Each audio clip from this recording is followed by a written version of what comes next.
Galbūt gyveni toksiniuose santykiuose ir jau ilgą laiką galvoji, kad nori išeiti, o galbūt nesenai išėjai, jautėjai laisvės skonį, jisai gėrė, turėjo kitų moterų, arba tiesiog neprisimdavo atsakomybės, o dabar esi pažinčių programėlėse ir ateina panašaus kalibro, panašus, kaip ta sena vyro versija, tik tai veidas kitoks ir vardas kitoks. Ką daryti?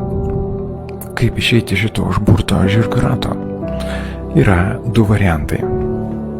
Vienas yra, gali likti viena iki grabo lentos, kol tave užkas. Variantas 2, tiesiog truputėlį padirbėti, ateiti į konsultaciją. Kogi dar lauki? Parašyk man žinutę, susitarėm dėl laiko. Tokia jauna ir tokia graži jau niekada nebūsi, o laikas bėga.